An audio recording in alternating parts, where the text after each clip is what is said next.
autoridade de Jesus. Mas para que a gente possa chegar nesse ponto, eu quero fazer um panorama, uma viagem um pouco mais além com vocês, para depois nós entendermos o que é isso. Porque todos nós cremos que Jesus tem autoridade sobre a terra, amém?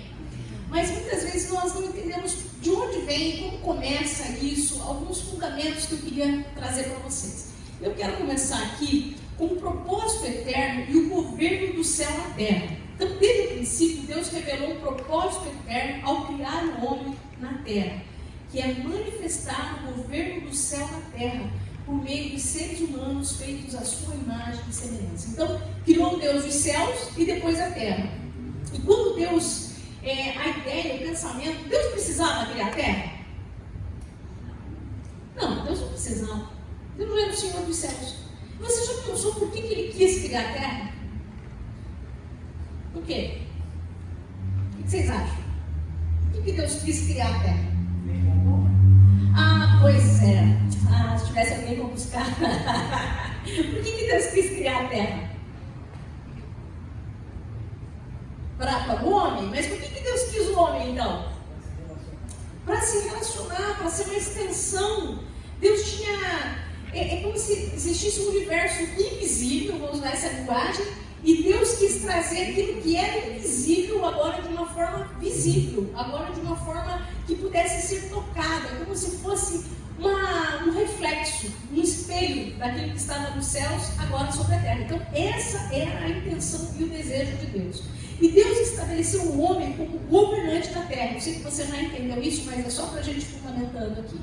Quando Deus criou o mundo, Ele o fez com um propósito claro, estabelecer um reino terreno, governado pelo homem sob a sua autoridade. Por que eu estou trazendo esse tema? Porque nós vamos entender que até mesmo antes de ter dado autoridade para Jesus, Deus deu autoridade para o homem. Deus deu uma autoridade. O homem tem um governo, uma autoridade sobre a terra. Nós vamos pensar um pouquinho sobre isso. O que isso significa? Deus criou o homem para dominar a terra como um rei administra um território. Lembre-se que quando nós falamos de céu, de eternidade, nós estamos falando de reino. Ok? Existe um reino estabelecido nos céus. Existe uma vontade estabelecida nos céus. Existe um Deus soberano, um governo absoluto nos céus. Existe isso. E Deus agora então vai trazer para a terra e coloca o homem como se fosse esse governante real sobre um território. Deus traz, Ele quer que aquilo que o Miles Monroe ele vai dizer o seguinte, que é como se fosse a colonização. Então vamos imaginar, a Inglaterra colonizou os Estados Unidos, certo? E alguns costumes, aquilo que tinha na Inglaterra, veio sobre os Estados Unidos. Nós somos colonizados pelos portugueses. Então muito a nossa língua, a nossa cultura, muito das coisas que nós temos, vieram de uma colonização daquilo que eram os nossos colonizadores. Dá para entender?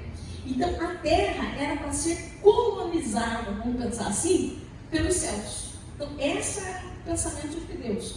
E o homem deveria governar a terra conforme os princípios dos céus. A terra foi feita para ser uma extensão do reino de Deus. Deus nunca quis que o homem fosse independente dele, mas que governasse em aliança com ele. Então vamos pensar, se Deus coloca o homem na terra, mas Deus não simplesmente joga ele na terra e diz, se vira. Não, não é essa a ideia de Deus.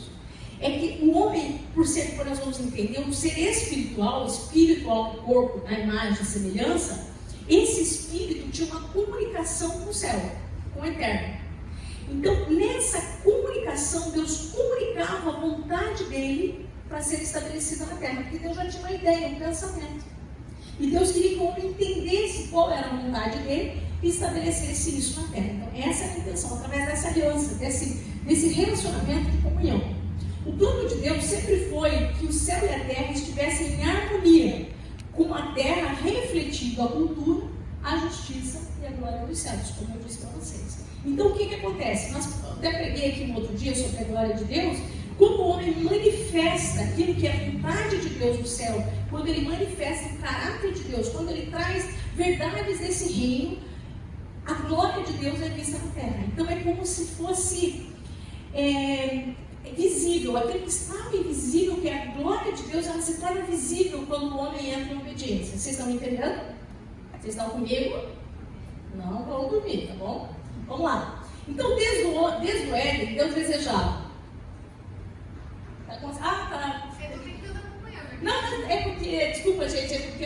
no passado, aquele computador mudou a projeção aqui. Temos bis agora. Olha aí, ó.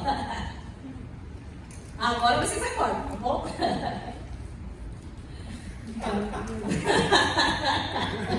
Aí, Leozinho, um pra você, não. Vamos garantir o teu. Quem não conhece, vocês vão entender a dinâmica do negócio aqui. Então, desde o Éden, Deus desejava um reino terrestre governado por seres humanos e espirituais. Fale comigo. Humano e espiritual. O que para vocês significa a palavra humano? O que para vocês é humano? O que significa humano? Mais alto, fala para entender. Carne, do humus, da terra, e o espiritual? Do céu, de Deus.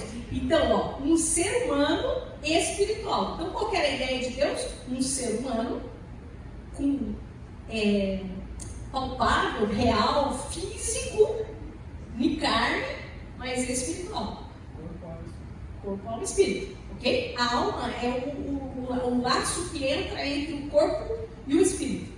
Tá? Mas calma lá, fique fly, daqui a pouco a gente vai entrar um pouquinho mais. Então, uma família de filhos que manifestassem sua glória. Que pena, gente, deu tudo errado lá, né? Mas tá tudo bem. Não, é que deu uma distorção, né? Pode ir passando, mas é... Não, é antes, deixa. Eu vou por aqui. Então, o governo celestial na terra, onde o homem governaria com sabedoria e justiça. Fale comigo, sabedoria e justiça. O que é sabedoria? O que para vocês é sabedoria? O que vocês acham que é sabedoria? Temor a Deus, é o princípio da sabedoria. Revelação. Vocês podem ir mais fundo, vamos lá. O que é uma pessoa ter sabedoria? Quase isso. Está perto. Discernimento faz parte. Mas é como ela vai aplicar o conhecimento. Porque só ter o conhecimento te torna sábio. O que vai te tornar sábio?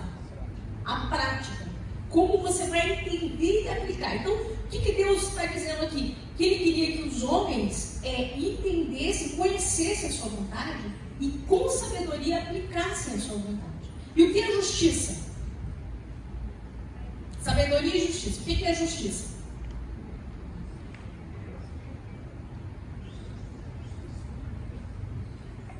Me ajudem. O reino de Deus é justiça, mas o que é andar em justiça?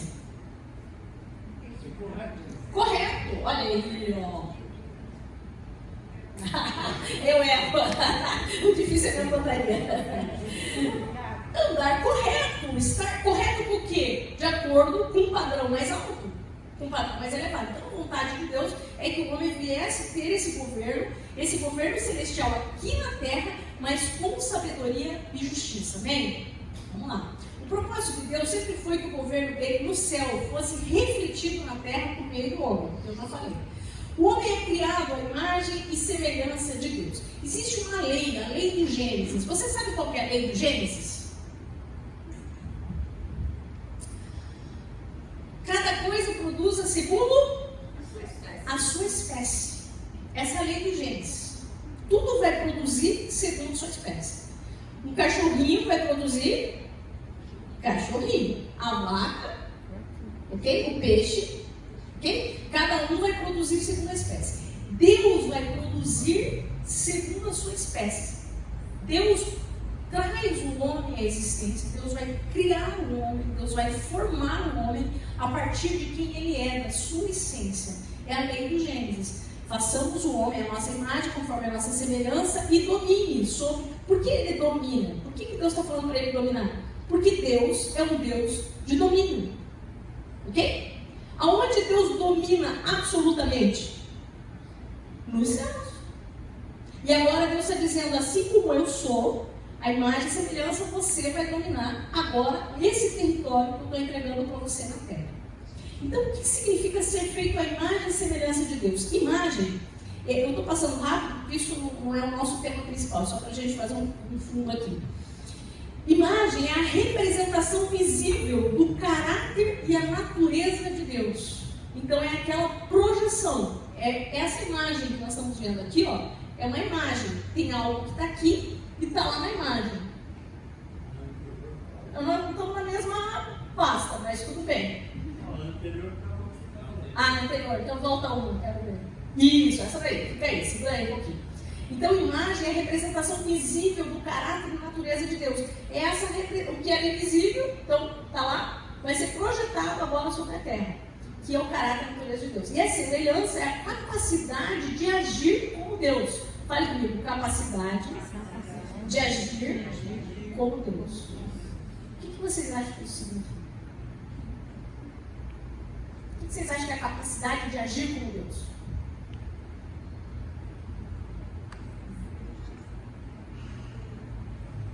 Eu estou fazendo só o cérebro funcionar um pouquinho, daqui a pouco ele esquenta os botões, vocês vão ficar ótimos. É a capacidade de governar, de multiplicar, de fazer, de trabalhar, de produzir, de toda a sua criatividade. Gente, é um potencial incrível agir como Deus.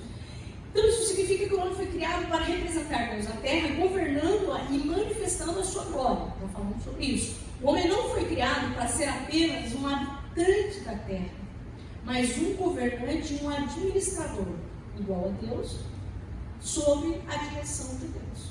Por que eu estou falando isso? Porque às vezes nós, como filhos de Deus, depois nós vamos entrar um pouco mais nisso, nós não entendemos a nossa função na terra. A gente acha que a gente é só mais um universo. Que alguém passou lá em cima e a gente caiu de paraquedas nesse mundo e agora você está querendo gritar, para o mundo que eu quero descer, porque você não está entendendo a sua razão de existência. Mas Deus está te chamando e dizendo, olha, você foi chamado para ter um governo e administrar o que está nas suas mãos. Então nós vamos entender isso.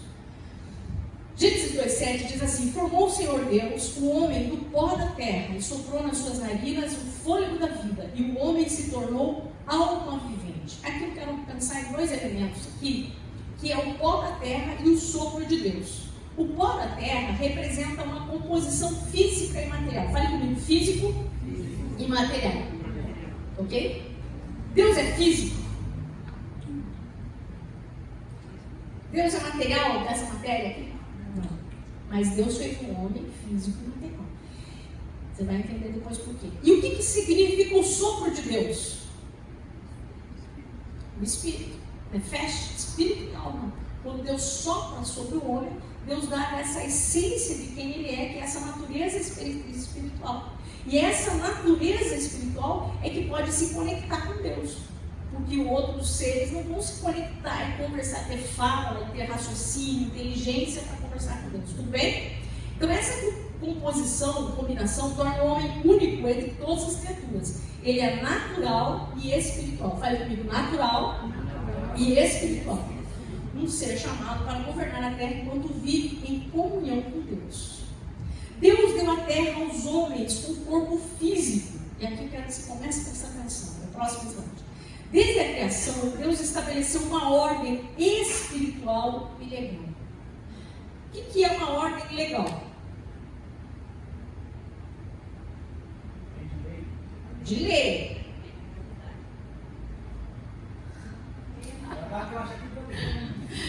O que é? Então vamos lá. Vamos aprofundar um pouco mais. O que é legal? Uma ordem legal. Legalidade, um princípio. Deus estabelece um princípio. Deus vai quebrar os seus princípios? Não. Deus é um Deus de princípios. Se Ele estabeleceu, Ele mesmo se sujeita a esses princípios. Então, quando Ele cria o homem, Deus estabelece uma ordem espiritual e legal. A administração, quero que você preste bem atenção nisso. A administração da terra foi concedida ao homem, um ser feito de espírito, alma e corpo. Isso é um princípio legal. Quem poderia então governar a terra? O homem. Por quê? Porque ele tem espírito, alma e corpo. Presta bem atenção nisso. Porque Deus fez ele físico, entregou para ele e diz, você pode governar a terra. Você vai governar a terra. Deus não deu aos anjos ou espíritos. Ok? Os anjos Deus não deu o governo da terra para os anjos. Às vezes a gente supervaloriza, claro que é uma bênção ter o anjo, ver o anjo, mas a gente supervaloriza acima, né? E nós precisamos entender que Deus não entregou. Para governar na terra, um ser precisa ter um corpo físico. Fale comigo essa frase. Para governar na terra, é preciso ter um corpo físico. O que você entende por isso? Começa a pensar. Não precisa responder, só vai pensando aí. Mas entenda isso. Isso estabelece uma lei espiritual. Um espírito sem corpo não pode agir legalmente no mundo físico. Eu vou repetir essa frase. Um espírito sem corpo não pode agir legalmente no mundo físico. Lembra quando Jesus diz assim? Eu sou a porta. Quem entra por mim entrará e achará, né? E ele diz assim: o ladrão veio senão para roubar, matar e destruir. Jesus vai dizer o seguinte: que o ladrão não entrou pela porta. O que ele quer dizer? Entrar pela porta é uma entrada legal, ok? Não entrar pela porta, pular a janela, é legal? É ilegal. É o ladrão que vai fazer isso. Então, aqui nós vamos entender que para entrar e para governar a terra, é uma lei espiritual. Tem que ter um corpo. Aí eu pergunto para vocês: demônios são legais na terra? Não. E aí você já vai começar a pensar: quem tem mais autoridade na terra? Você ou o demônio? Ó, viu que simples? Simples, né? Mas tem gente que foge do demônio. É o entendimento. Meu povo perece por falta de conhecimento. Então, um espírito sem corpo não tem autoridade na terra. Essa lei explica porque demônios buscam possuir corpos humanos. Ele precisa achar um corpo. Ele precisa de um corpo para agir. Entendeu? O cavalo, né? Aquela história do cavalo lá do negócio, né? Você sabe, né? Então, ele precisa. E o Espírito Santo também precisa de um corpo para agir na terra. Uau! É bonito esse entendimento aí. Então, Lucas 11:24 diz assim: quando o espírito imundo sai do homem, anda por lugares áridos, buscando repouso, e não o achando, diz: voltarei para a minha casa de onde saí. Então, os espíritos, os demônios, eles ficam procurando um corpo para que ele possa ter legalidade. Por isso que ele vai falar através daquele corpo, ele vai agir através daquele corpo, ele vai usar aquele corpo para entregar palavra, para lançar palavras, ok? Estão entendendo? 1 Coríntios 6,19 diz assim: ou não sabeis que o vosso corpo é o templo do Espírito Santo que habita em vós? O Espírito Santo podia só agir na igreja assim, soltamente, mas como que os dons são manifestos na igreja? Através da vida da sua vida, através do corpo. A igreja também é um corpo representativo, onde a ação do Espírito Santo pode agir na terra. Vocês estão entendendo? Ele não vai agir se não for. E o que isso significa? Espíritos não têm permissão legal para atuar no mundo físico sem corpo. O Espírito Santo precisa de um corpo humano para agir na terra. Satanás tenta influenciar e possuir pessoas porque ele não tem um corpo próprio. Ok? Aí Deus coloca o homem e diz assim: ó, você vai, e o Senhor tomou Deus o homem e o pôs no jardim do Éden para lavrar e guardar. Duas responsabilidades principais do homem: cultivar, que é lavrar, que é desenvolver. Aqui, esse negócio de trabalhar não é simplesmente do suor, né? Que depois é a questão mais do que veio depois do pecado. Não é a questão só da provisão, de ter alimento. Esse lavrar significa também desenvolver. Então, tudo que está nas suas mãos, você vai desenvolver. Você vai fazer com que cresça. Sejam pessoas, aí entra, né, que são o marido como cabeça da mulher, como que ele vai desenvolver. Então, assim, ó, mulheres que são casadas, você está melhor depois de casado ou não? Se você estiver melhor, é porque o marido está cumprindo o propósito de lavrar, de desenvolver a sua vida. Ele tem esse papel do desenvolvimento, mas também do trabalho, né, de fazer a terra frutificar, de tudo que der as mãos para fazer, enfim. Mas ele também tem, ele Deus deu para o homem a missão de guardar. O que é guardar? O que é guardar? Proteger. E por que, olha só, o homem não estava no jardim do Éden, com Deus? Ok? Tinha alguma coisa de mal ali antes da serpente? Ele via alguma coisa má? Não, mas Deus falou para ele guardar. Por quê? Porque do Gênesis 1 para o Gênesis 2, nós temos algumas eras. Não é só um versículo. Criou Deus os céus e a terra. Deus criou alguma coisa mais ou menos meia boca? Imperfeito? Tudo que Deus faz é perfeito e bom. Então, quando Deus criou os céus e a terra, Deus criou céus e terra perfeitos. Mas no versículo 2 de Gênesis 1, vai dizer assim: e a terra era sem forma e vazia. Então, do 1 para o 2, acontece o que está lá em Ezequiel, que Satanás é lançado do céu e ele chega aqui na terra e ele faz a desordem que ele faz. Não é o nosso assunto de hoje, mas só para a gente entender. E aí Deus então vai restituir, porque o propósito do Senhor nunca vai ser abandonado. Aquilo que Deus tem como projeto, como propósito, os planos do Senhor não serão frustrados. Então, se Deus tinha uma intenção de ter a terra, não foi Satanás que destruiu a intenção de Deus. Ok? Deus restitui e constitui. Vocês estão me entendendo? Se tiverem dúvida, podem fazer sinal aí, vamos lá, tá bom? Então Deus coloca o homem ali para proteger, preservar, né? Exercer um domínio. Porque Deus tinha dado para ele domínio. Lembra? O Adão, de alguma forma, já tinha uma consciência de que ele era um corpo legal na terra. Ok? Agora, por que Satanás pegou uma serpente? Porque ele precisava do corpo para poder agir na terra. Ele não podia só falar com um vulto lá, mas ele não podia, porque ele não tem legalidade na terra. Então ele teve que usar a serpente. Ok? Então o homem foi chamado para ser um mordomo da criação, cuidando e desenvolvendo o mundo.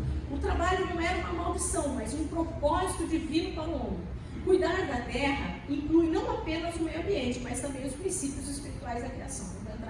O propósito original do homem era administrar a criação de Deus em parceria com ele, tá? Isso eu já falei também, mas é importante a gente lembrar. Entender que Deus nunca fez a terra para ser independente do céu, mas para ser uma extensão do céu. Isso vai fazer a gente entender por que Jesus, na oração do Pai Nosso, ele vai dizer: venha a nós o teu reino e a tua vontade. Aqui, ok? Jesus está de novo trazendo a conexão daquilo que o homem perdeu. Porque aí, quando o homem entra no pecado, que nós já tivemos essa aula, o homem desconecta de Deus, ele busca essa autossuficiência. Quando ele deseja ser igual a Deus, não é porque ele já era um Deus na terra, vamos pensar assim, mas ele quer ser um Deus independente, ele quer que a terra seja independente do céu. Esse é o grito de liberdade, né? Mas a terra é uma concessão que Deus dá ao homem, é um arrendamento divino. É só um outro conceito que eu quero passar rapidinho, mas para a gente entender algumas outras coisas. O conceito da concessão da terra ao homem pode ser entendido como um arrendamento divino, no qual Deus, como Criador e dono de tudo, confiou a administração da terra ao ser humano. O que é um arrendamento? O que é arrendar a terra? Tipo de um aluguel, né? Você vai, então, eu vou arrendar a terra para a Rosana. A partir do momento que eu arrendei a terra, quem está no domínio da terra? Do terreno? A Rosana. Então ela pode plantar o que ela quiser, ela vai colher o que ela quiser. Eu não posso ficar entrando e me intrometendo, porque eu confiei a terra para ela. Só que é o seguinte, ela é a dona da terra? O que vai acontecer? Um dia ela vai ter que entregar, devolver.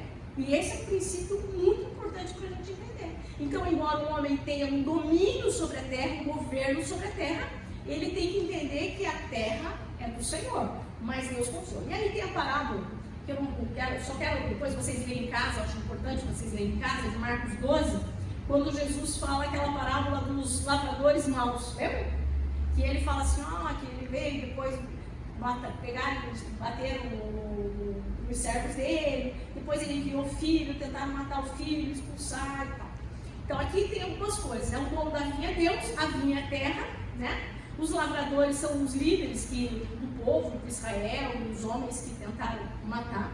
Os servos enviados foram os profetas, o filho do dono da vinha é Jesus, e os novos lavradores, que daí ele diz, eu vou entregar para outros.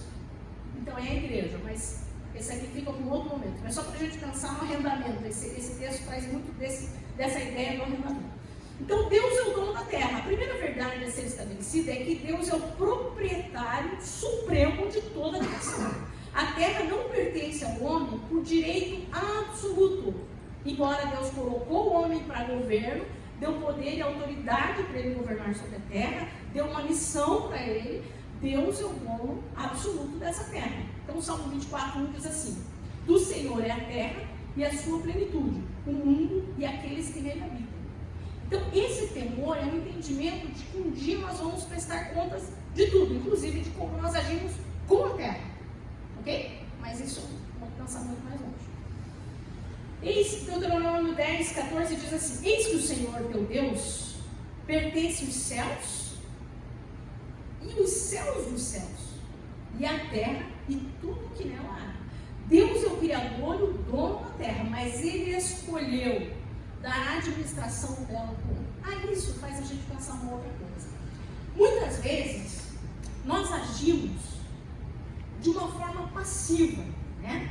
E claro, depois do nascimento de Cristo Jesus, né, da nova vida, mas a gente não sabe agir com governo sobre a terra. A gente fica assim, como que eu posso dizer? Não sei, né? Deus que sabe, eu não sei o que eu vou fazer, entendeu? A gente fica, me ajudei, vou dar um exemplo, meio passivo, a gente parece que não entendeu que está sob o nosso domínio, o nosso governo. Está sob o nosso governo. Nós ainda estamos nesse processo de arrendamento. Então vamos imaginar que a Rosana arrendou um terreno meu lá, ela está plantando, aí de repente começa a nascer um monte de coisa que ela não quer, o terreno está cheio de mato, ela não está colhendo. Aí a Rosana vai dizer assim: mas também, Deise, qual que é a tua vontade para aquela terra? O que você quer fazer? Você está entendendo? O que ela, como arrendatária, tem que fazer? É ela quem tem que cuidar daquela terra. Ok?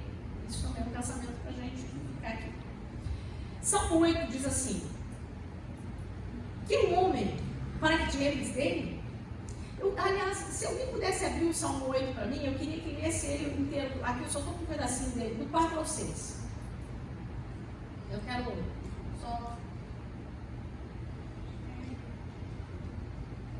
Salmo 8, do 4 ao 6.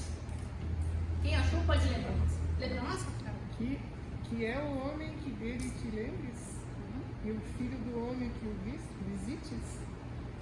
Do 4 ao 6. Fizeste-o, no entanto, por um pouco menor do que Deus, e de glória e de honra o coroaste.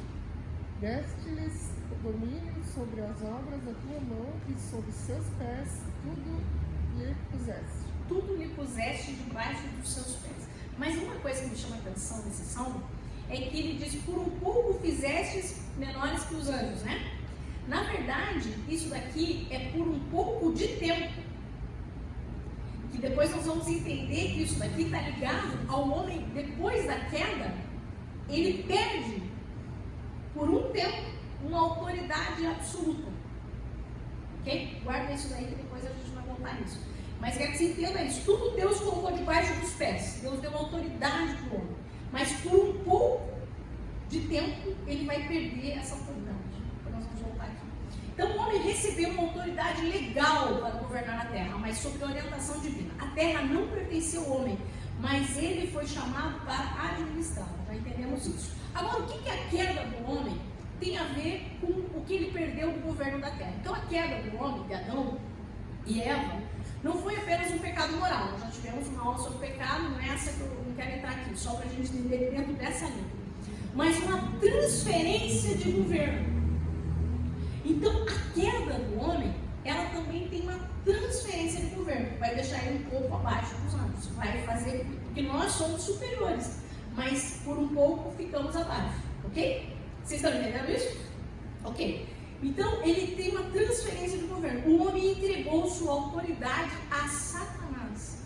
ao obedecer a sua voz. Olha lá, na tentação de Jesus, em Lucas 4:6, diz o seguinte: dar-te-ei toda esta autoridade e a glória destes reinos, porque ela me foi entregue, e eu dou a quem quiser. Quando Satanás desobedece a Deus, que ele entra no pecado, que ele não quer mais ser submisso à vontade de Deus, ele decide não se submeter mais a Deus, à vontade de Deus, quando ele obedece o que é serpente, o que Satanás fala para ele, naquele momento ele sujeita a autoridade que ele tem, o governo. Então agora essa autoridade, o governo, vai estar limitada. Já não é mais aquela toda, porque ele não vai governar mais com os céus. Ele vai governando só sobre a terra. E agora debaixo de uma autoridade de Satanás. Então o homem entrega. Lembra que eu falei qual que é a lei do Gênesis? Cada um produza conforme a sua espécie. Depois que Adão e Eva foram expulsos do jardim, eles tiveram um filho, a sua imagem e a sua semelhança. Agora, qual era a imagem e semelhança que Adão e Eva estavam reproduzindo no seu filho? Caiu no pecado, que já não tinha mais a glória que tinha o homem que foi criado. Ok? Então, aí Satanás agora então tem esse governo a partir da queda de Adão a toda a humanidade, né? Passou para Satanás. O sistema do mundo começou a funcionar sob princípios de rebelião contra Deus. Então, como que Satanás vai agir? Ele é ilegal na terra como espírito, mas agora ele vai agir nas mentes. Entendeu? Ele vai agir nos pensamentos, nas filosofias, nas ideologias, nos sistemas. O mundo jaz no maligno. Que mundo é esse? Não é só o cosmos. É esse universo de pensamentos, de ideias que são contrárias a Deus. O homem natural, ele é contra Deus, porque ele está sob uma influência de Satanás. Ok? Então, a partir daí, então, o governo de Satanás, ele vai agir contra os princípios de Deus. É por isso que, naturalmente, você não quer agradar a Deus. Você pode ter uma intenção no espírito, mas naturalmente você vai tender ao pecado. E é aí que entra a questão. Então, o sistema do mundo começou a funcionar nessa rebelião contra Deus. O homem perdeu a comunhão com Deus e o direito de governar como rei da terra. Ele perdeu esse direito. Ele ficou um pouco abaixo, por um pouco de tempo. Ele vai agora fazer o que ele acha, como ele pensa, mas não está no governo absoluto. Ele já não vai mais ter autoridade sobre o. Aí você vai entender o seguinte, agora nós vamos rever de novo isso. Mas por que quando Jesus veio sobre a terra, até ali ninguém conseguia expulsar um espírito maligno? Conseguiam? Não. Por que ele não conseguiu?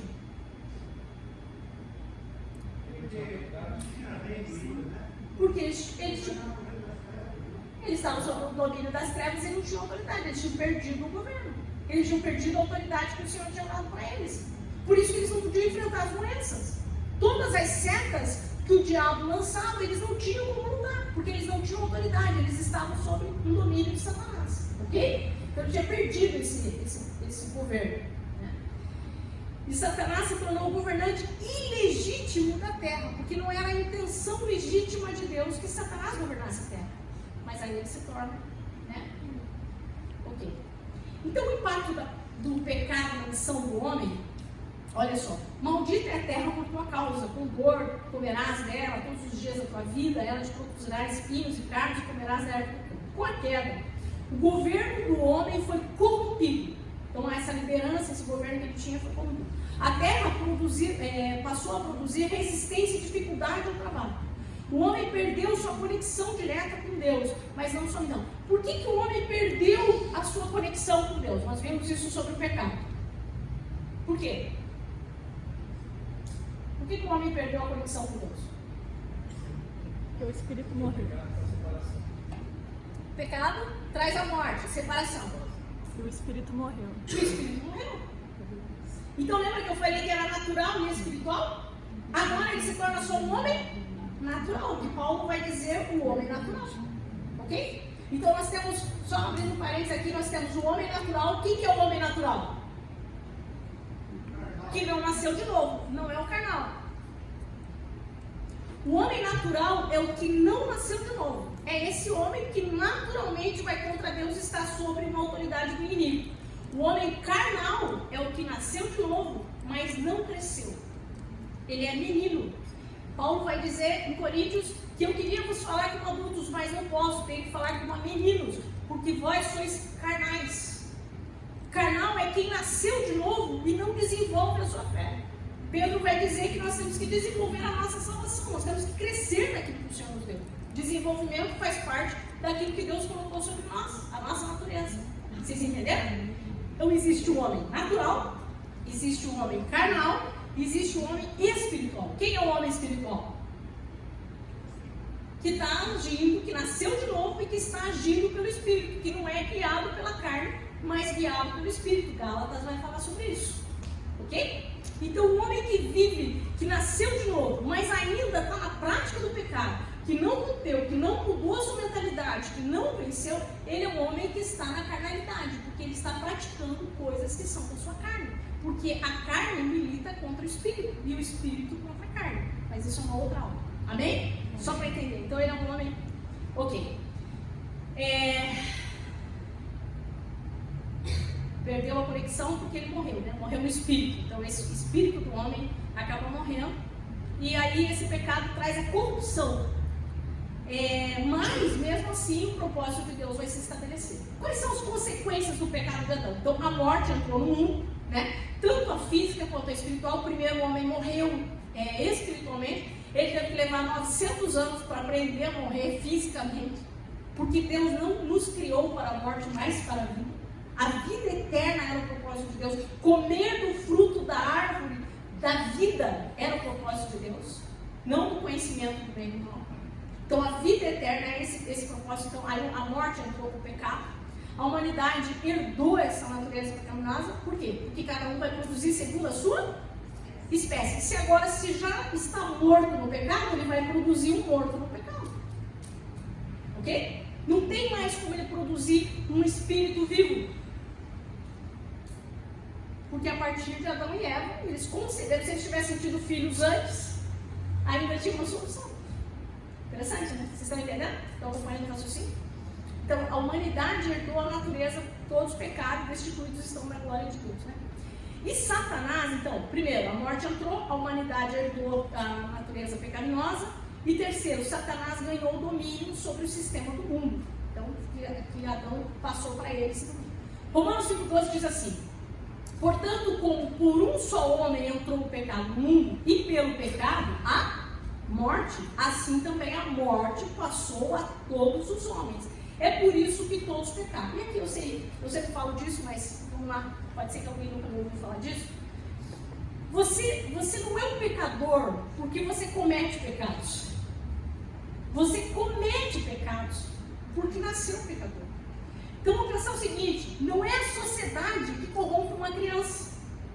Não é o pai e a mãe que vai ensinar a criança a ser pecadora. Ela nasceu em pecado. E porque ela nasceu, ela precisa da salvação. A Raíssa falou sobre isso semana passada. Então ela precisa de um Salvador. Por quê? Porque sozinho o homem não pode fazer nascer o seu espírito de novo. Ele vai ser um homem carnal, guiado pela sua alma. E um homem natural, que ele não vai. Vocês entendem isso?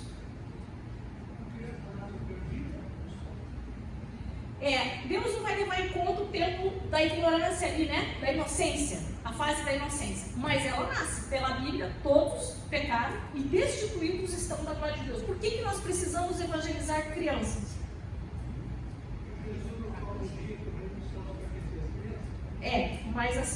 Mas entender nesse sentido de que Deus o julgamento de Deus não é como o nosso. Eu não acredito que as crianças vão para o inferno, nesse sentido, né? Deus vai considerar esse tempo da inocência, que é ali até 11, 12 anos, ok? Que é um tempo da inocência. Mas a natureza da criança já é uma natureza pecaminosa. Por exemplo, vamos pensar num bebezinho, uma criança ali. Você coloca um monte de brinquedo e diz por ela assim: não pega esse. O que a criança vai fazer? A criança é totalmente boa por si só? Não. Por que ela está confiada aos pais para educar seus filhos? Porque os pais vão corrigir para que ela não fique entregue a si mesma. Então já está corrupção dentro do coração da criança. Mas claro que o julgamento de Deus, eu não posso falar disso, porque eu acredito que Deus vai levar em tempo, né, em consideração o tempo da inocência, que não tem ainda uma maturidade de decisão, de escolha. Por isso que as igrejas, 11, 12 anos, quando chega a maturidade sexual, quando vem a menstruação, que ali começa o processo de decisão. Por que a gente não batiza a criança? Porque a criança ainda não tem uma consciência. Mas a partir do momento de uma maturação dela, ela vai começar a ter uma consciência e fazer as suas escolhas. Ok? Tudo bem? Muito bem. Romanos 5, 18 e 19 diz assim: assim como uma só ofensa trouxe juízo sobre todos os homens, vocês entendem que é o juízo, né? Que foi as consequências do pecado lá. Para a condenação, aqui a Raíssa falou muito bem a semana passada, ela falou sobre a condenação. Que na verdade, você não vai ser condenado. Se você não nasceu de novo, você já está condenado. A salvação é para aqueles que já estão condenados. Lembra da aula passada?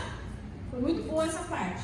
Então, eu preciso de Jesus, porque se eu crer nele, eu saio da condenação para a vida, eu saio da morte para a vida.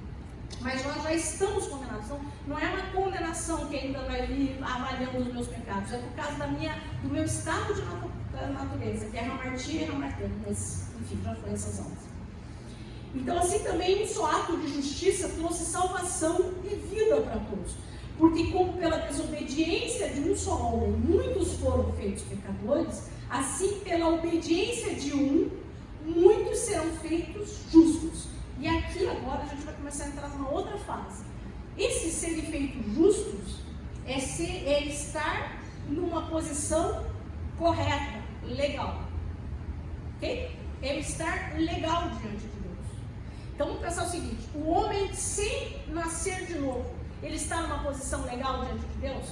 Por que não? Porque ele está morto. Porque ele não consegue ouvir a Deus. Porque ele está entregue ao governo de Satanás. Por isso que nós estamos num cativeiro do pecado. Me ajudem aí. Se vocês não estão entendendo, passa para mim aqui, para a gente desenvolver. Ok? Mas vocês estão entendendo isso? Ok. Então, aqui entra o princípio da substituição legal. Então, lembra que a nossa aula hoje é sobre legalidade e autoridade. Tá? Então, nós estamos entendendo legalidade. Está dando para entender o que é legalidade? Ok. Então, Adão trouxe a queda. Todo ser humano nasce sob o efeito do pecado. Mas Jesus trouxe a redenção. Depois nós vamos entender por que Jesus é legal. Todo aquele que crê nele recebe a vida eterna. Então, existem duas linhas e dois caminhos. Ou você já nasce, não é um caminho de escolha, você já nasce descendente de Adão, ou você nasce agora numa nova vida em Cristo. Olha o que João, lembra quando Jesus estava conversando com João 3, conversando com Nicodemos? Quem nasce da carne? Quem nasce do Espírito? Existem duas naturezas. Ou é a natureza da carne, que é a natureza de Adão, ou é a natureza do Espírito, que é em Cristo Jesus, que Ele vos vivificou. Ou nós nascemos de novo no Espírito, ou nós estamos ainda nessa descendência de Adão. Então, esse é o sentido. 1 Coríntios 15, 45 e 47 diz: o primeiro homem, Adão, tornou-se alma vivente. E o último Adão não é o segundo Adão, é o último. Por que não é o segundo Adão? Por que é o último e não o segundo? Porque não vai ter outro mais viral. Você está demais hoje. Você está com tudo hoje. Parece um bombonzinho ali. Quem? Quem que é? Aqui, ó. Aqui, ó. Ah, aqui, ó. E o Alberi também merece. Ó, o Beri merece também. Ó, o Beri, ó. Me ajuda aí, Léo. Pensei em você, Alberi. A Drica vê as aulas 2 vezes. Não, mas a Eliana também respondeu um negócio lá que eu prestei atenção. Boa. Vamos lá. Então, o primeiro homem, Adão, tornou-se alma vivente. E o último Adão, porque não haverá outro depois dele, espírito vivificante. O primeiro homem sendo da terra. E o terreno, o segundo homem do céu. Depois nós vamos entender isso daqui, porque lembra qual era o propósito de Deus na criação? Que o homem fosse natural e espiritual. Mas depois da queda, o homem só se tornou natural. Mas agora em Jesus, o Espírito vivificado, nós agora somos do céu, aqui na terra. Nós somos do céu. Somos forasteiros dessa terra. Nós pertencemos a uma embaixada do reino, mas estamos na terra. Dá para entender isso? Isso é profundo. Receba no teu espírito aí, que depois ele vai te explicar o que é. Porque eu não consigo, o Espírito Santo vai explicar.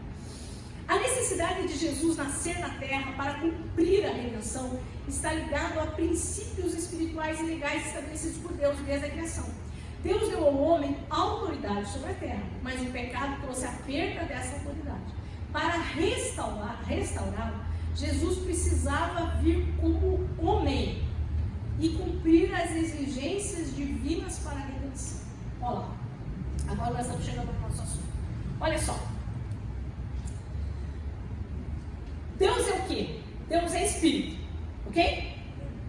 Deus como espírito, ele poderia trazer a redenção para a terra? Por que não? Porque ele precisava de um corpo. Porque sem corpo é ilegal. Vocês estão ótimos? Parabéns, muito bom. Sem corpo é ilegal, ok?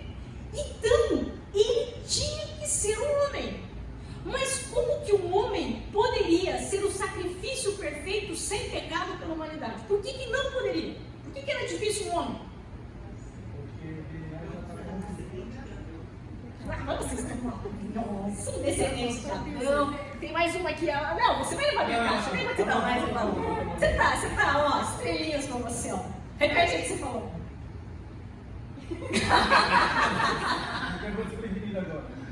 Eu também esqueci. O DNA, por causa da lei do Gênesis, cada um produz a segunda a sua espécie. Então, não existia um homem que pudesse ser substituição legal pelo pecado. Não podia. Mas também não podia ser espírito. Ó, a sinuca de bico. E agora? Qual a solução? Hã? Mas como que ia nascer sim? Olha só, do homem vem a semente, o sêmen. A partir de Adão, toda a semente, lei do Gênesis, vai produzir segundo a sua espécie. Ah, mas agora nós vamos entender a legalidade de Jesus na terra. Deus deu a terra aos homens, apenas um homem poderia redimi-la. Não poderia ser outra coisa, não podia ser um anjo, não podia ser um espírito, tinha que ser um homem, porque Deus tinha entregado a autoridade e legalidade para a terra para os homens. Olha só, hein? Aí Salmo 115 diz: os céus são do Senhor, mas a terra deu a ele, aos filhos dos homens. Deu, lembrando do arrendamento, por um tempo, né? Desde o princípio, Deus estabeleceu que a administração da terra seria dos seres humanos, como corpo físico. Qualquer intervenção divina precisaria respeitar essa lei. Então, se Deus estabeleceu uma lei, como que Deus não vai obedecer a lei? Deus é justo. Mas aí tem problema com a humanidade. Um sangue de bode pode substituir um homem? Uma vaca vermelha.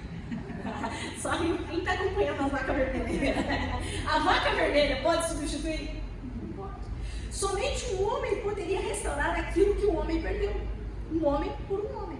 Okay? Jesus veio em um corpo físico para agir legalmente na terra.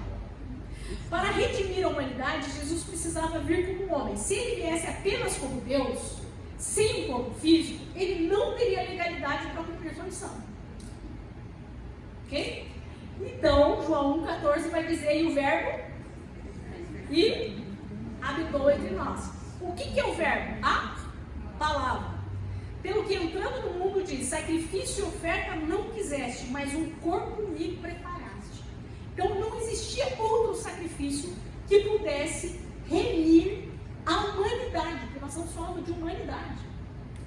Não era expiar um pecado por uma semana ou por um ano. Era redimir, mudar a natureza. Não tinha como. Vocês estão entendendo? Então não tinha que ter um corpo. Jesus precisou nascer como homem para agir dentro da legalidade que Deus estabeleceu na terra. Lembra Gênesis 3,15? Porém, inimizade entre ti e a mulher, entre a tua semente e a sua semente. Esta te ferirá a cabeça e tu lhe ferirás o calcanhar. Essa é a primeira profecia sobre Jesus na Bíblia, dada logo após a queda do homem. Deus estava declarando que um descendente da mulher. Quem carrega a semente? O homem. Mas Deus está falando da mulher. Por que Deus não falou a semente de Adão? Porque a semente estava contaminada. Ó, vamos lá, ok? Vamos abrir um entendimento aqui. Então, é essa descendente, essa semente da mulher, o descendente da mulher, é que poderia restaurar tudo, e não o descendente do homem, ok? E Jesus é o único chamado de semente da mulher. Porque, olha só, aí uma coisa muito interessante. E o verbo, o que é o verbo? A palavra. Se fez carne. Quando o anjo chega para Maria e diz que ela é agraciada, e diz que ela vai conceber, lembra qual que foi a resposta dela? Ela diz assim: como, Senhor, se eu ainda não conheço o homem? Aí o que a palavra de Deus diz? E o Espírito Santo vai envolver, e o poder do Altíssimo vai gerar, né? Vocês lembram desse texto, né? Olha só, ela creu. O que Maria fez? Ela creu. Sabe o que é crer? É tomar posse da palavra como semente. A palavra de Deus era a semente. E ela recebeu a semente. E ela gerou a semente que é a palavra de Deus. E é por isso, Pedro vai dizer que nós não fomos gerados por uma semente corruptível, mas uma incorruptível, que é a palavra de Deus. Eu queria ter trazido esse texto, não trouxe, mas está em 1 Pedro. Então, olha só, quando Maria recebe a palavra, ela crê, e Deus faz um milagre. O Espírito Santo vem sobre ela, porque ele precisa do corpo, envolve a vida dela, e ela gera a partir da palavra liberada de Deus, da criação. Por isso que Jesus é um outro nível de homem, né? Assim como Deus traz a criação lá no Jardim do Éden, Adão, ele vai trazer agora uma nova criação em Cristo Jesus. Ele vai ser uma criatura nova, gerada pela palavra no ventre. E essa semente agora, ele não tem a semente do pecado, ele não tem a semente de Adão. Ele não carregou esse DNA. Ele foi gerado segundo a espécie. Qual a espécie agora que ele foi gerado? Da palavra de Deus.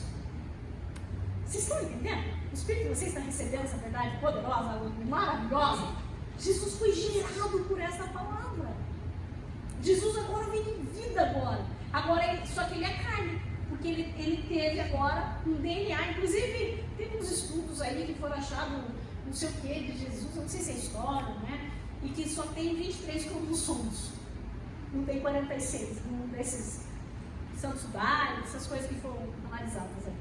Mas ele tem um DNA do céu. Por isso que a Bíblia vai dizer que Adão era terreno, mas Jesus agora é celestial.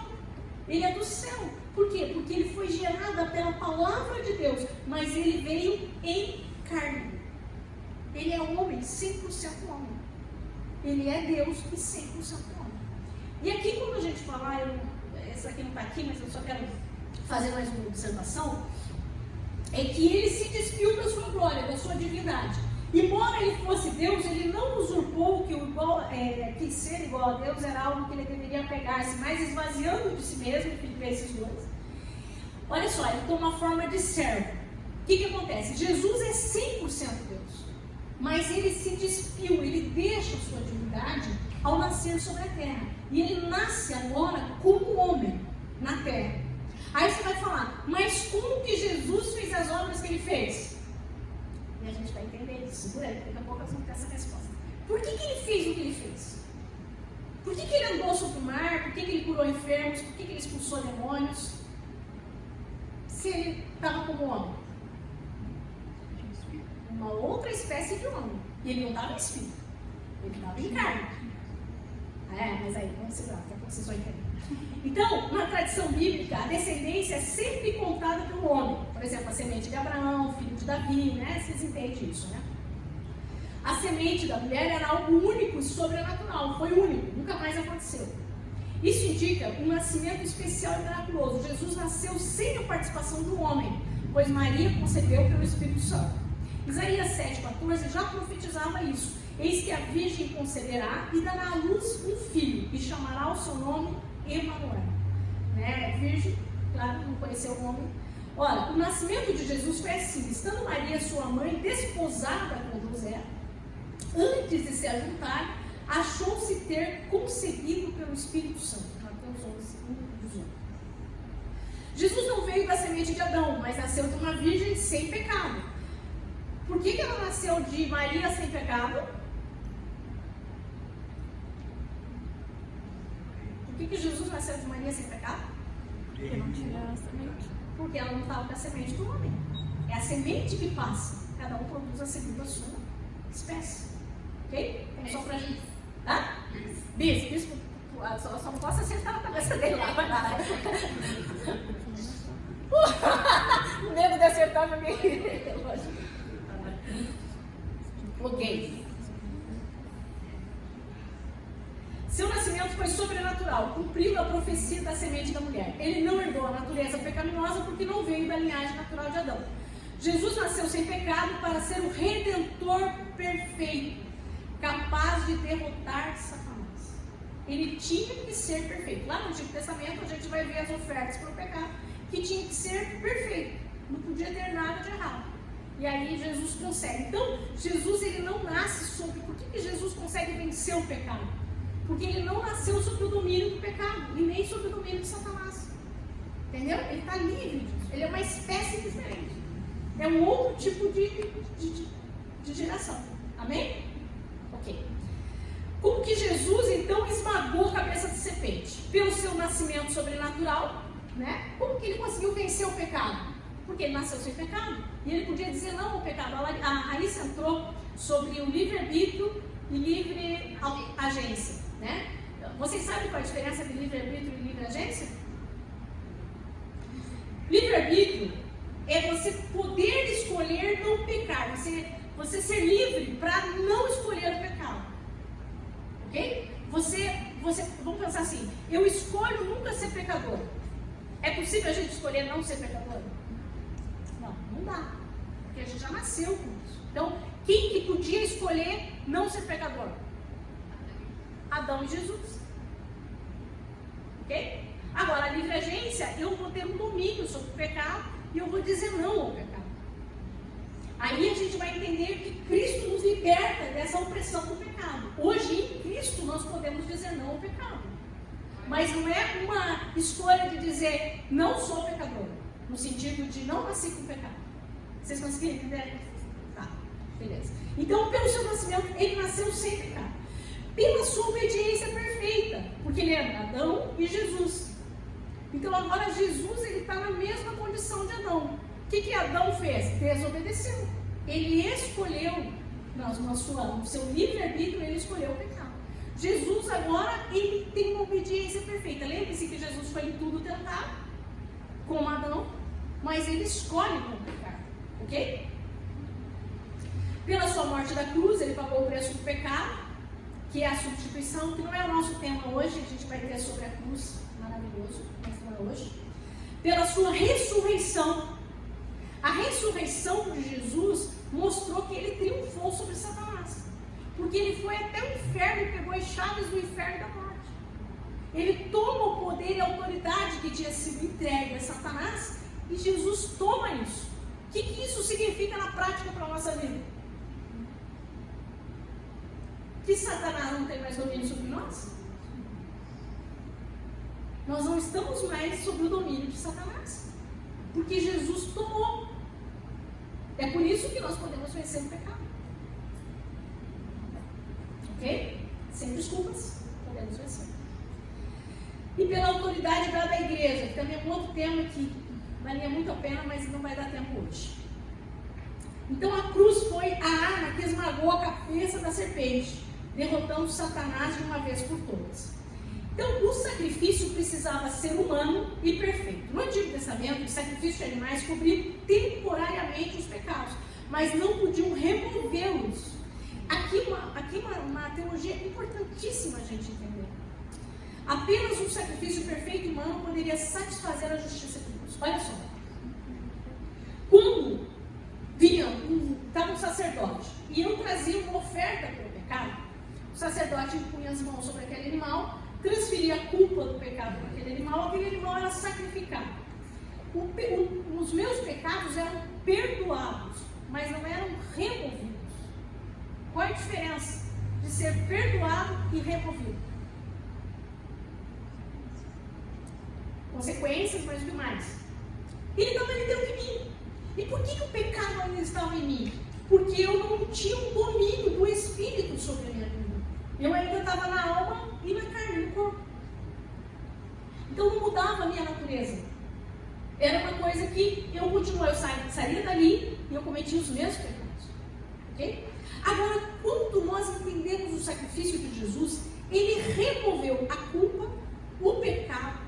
Ele diz, os seus pecados não me lembrarei mais. Se você cometeu um pecado, muitos erros na sua vida, você aceitou Jesus, você não precisa ficar trazendo os seus pecados à consciência.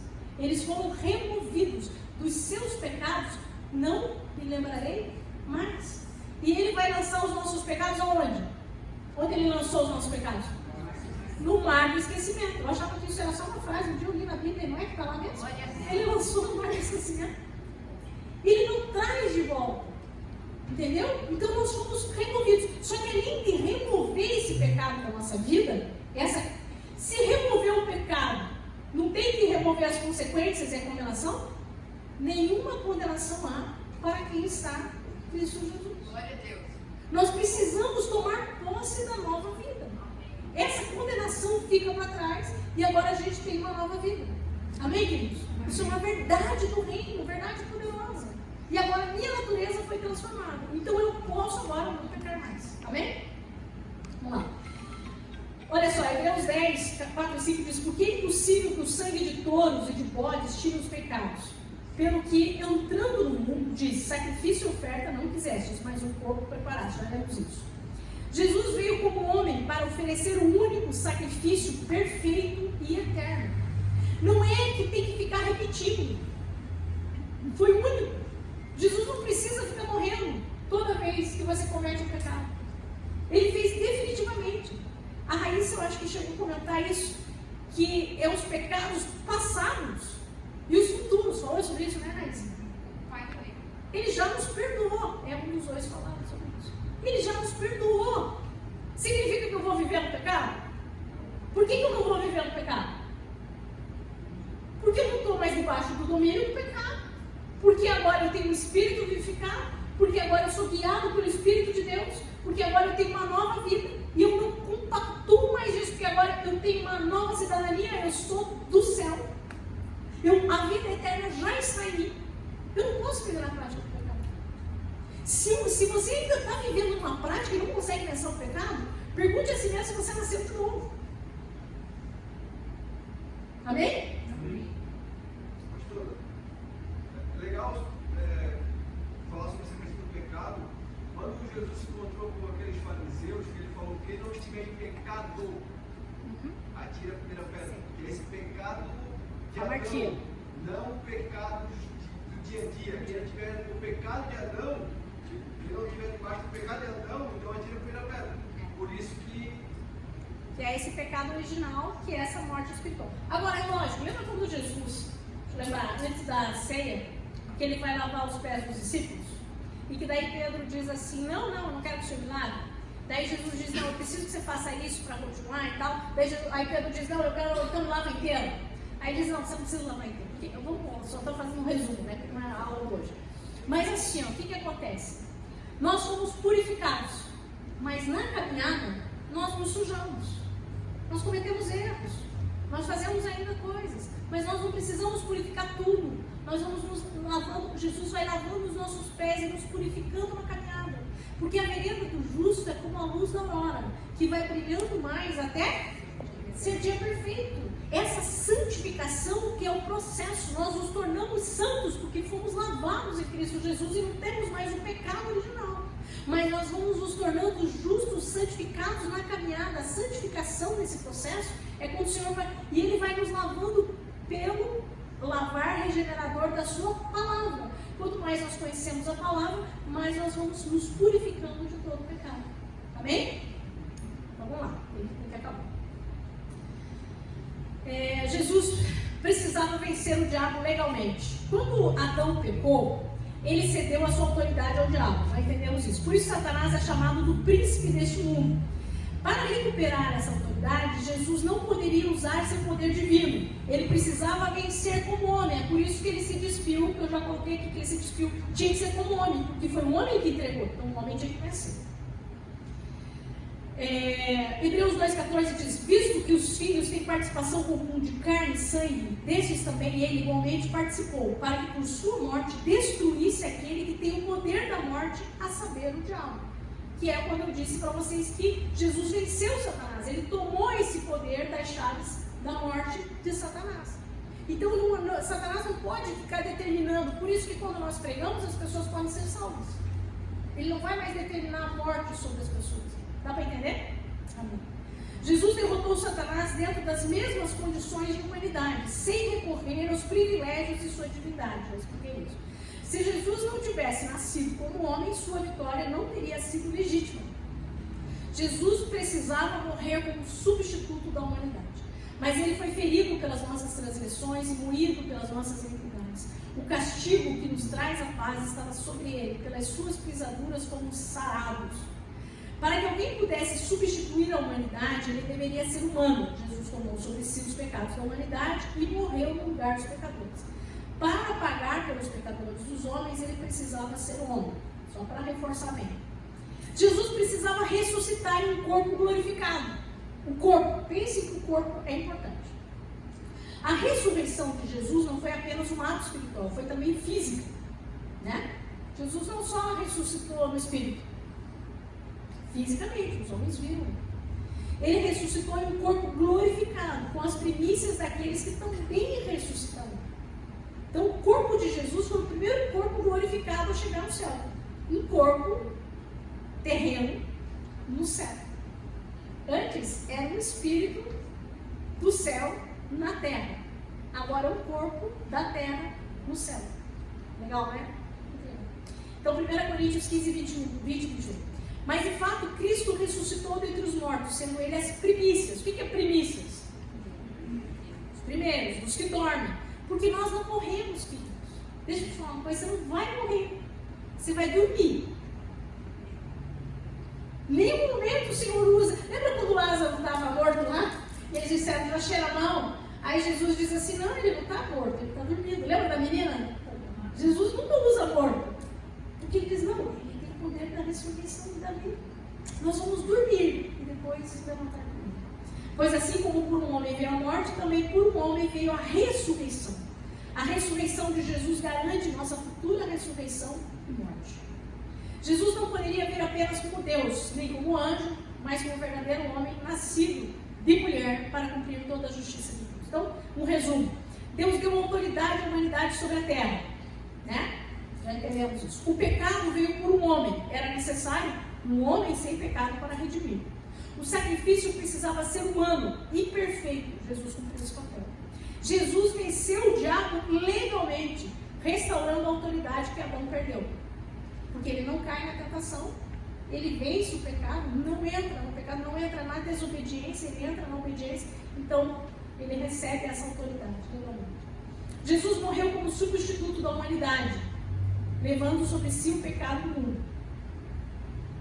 Porque Deus amou o mundo de uma tal maneira que deu o seu único filho para que todo aquele que nele crê não pereça, mas tenha a vida eterna. Jesus cumpriu a promessa do Messias vindo da semente da mulher. E Jesus ressuscitou num corpo glorificado, garantiu a ressurreição. Jesus venceu Satanás dentro das regras legais de Deus. Estou indo rapidinho, está quase acabando, eu não quero chegar no ponto. Ele reconquistou a autoridade perdida. Agora que eu quero parar um pouquinho de novo. Vocês lembram da autoridade que Deus deu lá no começo? Que era um domínio completo. O que o homem fez com isso? Perdeu, entregou para Satanás. Jesus vai e retoma esse domínio. Agora, o que acontece? Nós agora também temos um domínio completo. E é isso que a igreja precisa ter. E é aqui que entra o negócio. É aqui que nós precisamos abrir os nossos olhos. Ele restaurou o que estava perdido. Mas ele restaurou para quem? Para quem que Jesus restaurou isso? Para os seus filhos. Ele restaurou para a igreja. Ele restaurou. Eis que vos dou. Irmão Alberi, qual que é o teu versículo? Eis que vos dou. Porque é a autoridade. Não tem esse poder, todo o poder do inimigo, nada do poder. Por que que ele pode nos dar esse poder? Só que a gente não entendeu ainda. A gente já nasceu de novo e ainda está com a mentalidade de Adão. Por isso, Romanos 12, nós precisamos mudar a nossa mentalidade. Porque nós chegamos num outro nível, mas continuamos pensando de um jeito diferente. Gente, nós precisamos expandir o nosso pensamento nisso. Entender o que foi conquistado por Jesus. Tudo que Jesus conquistou na cruz é direito nosso, é nossa herança. Como que eu tomo posse disso? Lambamo. Como que Maria tomou posse da semente da palavra? Ela entendeu a palavra e disse: é para mim, eu quero, eu tomo posse, e ela gera uma vida.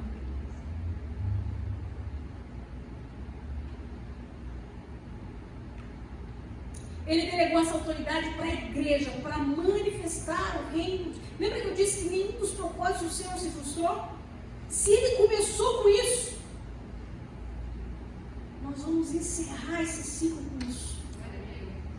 O alinhamento da igreja para você entender qual é o tempo. Discernir esse tempo. Com poder e autoridade. Nunca a igreja vai ter tanto poder e autoridade como nesse tempo. Porque nenhum dos seus planos será frustrado. Se durante séculos a igreja não soube usar o poder e a autoridade, nesse tempo a igreja vai saber usar o poder. Amém. Porque nenhum dos seus planos será frustrado. A obra de Cristo não foi apenas espiritual, mas também política e governamental. Ele restaurou o direito dos filhos de Deus de governarem a terra. Vou repetir. Ele restaurou o direito dos filhos de Deus, imagem e semelhança, de governarem a terra. Não governar por seus próprios interesses, mas manifestar o céu aqui na terra. Amém. Tudo que você ligar no céu, tudo que você ligar, será? E tudo que você desligar, quem vai governar? Restaurado na imagem de Cristo Deus. Perfeito. Vivificado. Jesus veio para destruir as obras do diabo. Vocês vão ter que me dar 10 minutos hoje, porque eu posso deixar essa mensagem ali. Mas tá acabando. A profecia de Gênesis 3,15 foi cumprida quando Jesus venceu o pecado da morte. Olha o que diz 1 João 3,8. Para isso o Filho de Deus se manifestou. Para que Jesus se manifestou? Para desfazer as obras do diabo. Aquele governo e domínio que o diabo estava sobre a humanidade, Jesus veio e restaurou. Eu estava orando hoje e falei: Senhor, que a tua obra não tenha sido em vão na minha vida. Você consegue entender isso? Que a verdade que você já entendeu não seja insignificante na tua vida. Que você olhe para as pessoas com entendimento do que você está fazendo na vida delas. Meu Deus. Colossenses 2,15. Suba numa cadeira para falar esse versículo. E despojando os principados e potestades, ele os expôs publicamente, deles triunfou na cruz. Uau! O que era aquela cruz? Por séculos, Satanás destruindo a humanidade. Ele veio para matar, roubar e destruir. Mas quando Jesus está lá naquela cruz, ele triunfa sobre tudo isso. Ele olha para Satanás, para os demônios, e ele expõe publicamente: diz, vocês não têm mais autoridade nesse lugar, porque a terra foi conquistada agora pelo Filho. Uau, glorioso, meus filhos.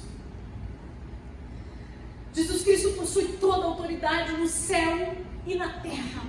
No céu pela obediência, porque ele se dispôs a vir, porque ele obedeceu, porque ele decidiu vir, Porque ele decidiu se desfazer, se despir da sua glória e assumir essa humanidade. Deus deu poder para ele no céu, Deus deu autoridade nos céus, e ele recebeu autoridade na terra, porque ele venceu o pecado, o mal, ele foi, não caiu nas tentações, ele foi perfeito tudo, e ele se entregou. Autoridade nos céus, na terra e debaixo da terra, porque ele expõe publicamente Satanás e seus domínios. Toda autoridade lhe foi dada. E chegando-se depois da ressurreição, chegando-se Jesus falou-lhes dizendo: toda autoridade lhe foi dada no céu e na terra. Jesus tem autoridade porque ele é Deus. Jesus não é apenas um homem ungido por Deus. Quando nós entendemos o nascimento de Jesus, nós entendemos que Jesus não é simplesmente um mestre que passou pela terra. Ele não é Buda, ele não é Maomé, ele não é simplesmente um guia, ele não é um homem evoluído. Ele é Deus que se fez carne. Ele é único e perfeito. Às vezes nós achamos que Jesus só é um guia. Não. Ele é poderoso e ele é Deus. Ele é o Deus encarnado. Ele é Deus que tem autoridade desde a eternidade. No princípio era o Verbo estava com Deus. No haja, ele estava. Ele era o haja de Deus. E o Verbo era Deus. Ele estava no princípio com Deus. Todas as coisas foram feitas por Ele. O Deus Criador se fez carne e habitou entre nós. O Deus poderoso do universo decidiu se vestir da nossa humanidade. Nascer como um menino. Porque nele foram criadas todas as coisas que há nos céus e na terra, visíveis e invisíveis. Vamos começar de novo. Porque nele foram criadas todas as coisas que há nos céus e na terra, visíveis e invisíveis, sejam tronos, sejam dominações, sejam principados, sejam potestades. Tudo foi criado por Ele, para Ele, e Ele é antes de todas as coisas, e todas as coisas subsistem a Ele, e por isso Ele tem toda a autoridade nos céus. Jesus demonstrou sua autoridade na terra. Enquanto esteve na terra, Jesus demonstrou autoridade sobre todas as áreas da criação. Marcos 1, 22. E maravilhavam-se da sua doutrina, porque ele ensinava como tendo autoridade e não como os escribas. Porque ele estava governando a terra com os céus. Ele não estava governando a terra só pelo seu intelecto, não só pela sua alma. Ele estava governando a terra com os céus. Jesus não tinha um espírito morto. Jesus já nasceu vivo. Ele era espírito. Amém? Entende isso? É rápido, mas espero que você entenda. A autoridade sobre o pecado. Ele tem autoridade sobre o pecado. Só ele podia perdoar os pecados. Lembra quando eles questionam Jesus a autoridade para perdoar pecados? Ele tinha poder. Ele tem poder e autoridade para perdoar pecados. Ele tem autoridade sobre as doenças. Jesus andava por toda parte curando os enfermos e fazendo todo o bem.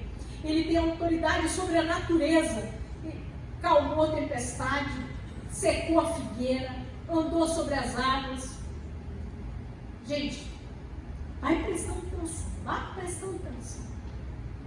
Autoridade sobre os demônios, ele expulsava espíritos malignos. Autoridade sobre a morte, ressuscitou Lázaro, ressuscitou a menina, né? Enfim, Jesus provou que não há limite da sua autoridade. Ele reina sobre tudo. Jesus tem toda a autoridade no céu e na terra. Após sua ressurreição, Jesus declarou sua vitória completa. Toda a autoridade lhe foi dada. Isso significa que não há nenhuma área no universo que não esteja sujeita a ele. Efésios 1, 20, 22 diz: e pôs todas as coisas debaixo dos seus pés, para ser o cabeça sobre todas as coisas, e deu a quem? A igreja. Toda a autoridade que Jesus conquistou, Ele deu à igreja. Aquela autoridade lá do princípio, aquela vontade de Deus no princípio, aquele governo no princípio, aquele homem que Deus queria que fosse no princípio. Deus foi o homem perfeito, como Deus tinha a intenção. E quem somos nós hoje? Semelhantes a Jesus. Assim como Ele é nessa terra, somos nós neste mundo. O governo de Jesus é absoluto e eterno. Nenhuma força pode resistir. Jesus delegou a autoridade à igreja. Só mais uns minutinhos, mas o momento está acabando. Jesus não apenas possui autoridade, Ele a compartilhou com aqueles que creem nele. Eis que vos dou autoridade para pisar serpentes e escorpiões e sobre todo o poder do inimigo, e nada vos fará dano algum. Glória a Deus pela vida do irmão Alberi, que entendeu essa verdade. E esses sinais seguirão os que crerem em meu nome, expulsarão demônios. Gente, eu vou ler de novo, porque a gente sabe de cor, mas a gente não presta atenção. E estes sinais seguirão quem? Aos que creem. Você crê em Jesus? Amém. Em meu nome, expulsarão demônios, falarão novas línguas, pegarão serpentes, se beberem alguma coisa mortífera, não lhes fará dano algum, e porão as mãos sobre os enfermos, e o que vai acontecer? E os curarão. O que significa ter a autoridade de Cristo? Podemos expulsar demônios em nome de Jesus, podemos curar enfermos através da fé, podemos pregar o evangelho com poder, podemos andar sobre toda a força do inimigo. Quando nós damos muito poder para Satanás, é porque nós não estamos entendendo a autoridade e a legalidade de Jesus. A igreja não é fraca, ela tem a autoridade do próprio Jesus para estabelecer o reino de Deus na terra. Amém. Jesus voltará para estabelecer o governo de forma visível e definitiva. Quero falar sobre isso. Vou fechar com o último aqui. Último slide. Jesus tem autoridade, por quê? Porque Ele é Deus e Criador de todas as coisas. Tem autoridade porque nasceu como homem. Ele demonstrou essa autoridade na terra, vencendo o pecado, a doença, a natureza, os demônios e a morte. Na cruz, Ele recuperou a autoridade perdida por Adão e venceu Satanás. Após ressuscitar, Ele declarou que toda autoridade lhe pertence no céu e na terra. Jesus delegou sua autoridade à igreja para continuar expandindo o reino de Deus aonde? Na terra. No futuro, Ele estabelecerá seu governo eterno e todo joelho se dobrará. Toda língua confessará que Jesus Cristo é o Senhor. Amém? Amém.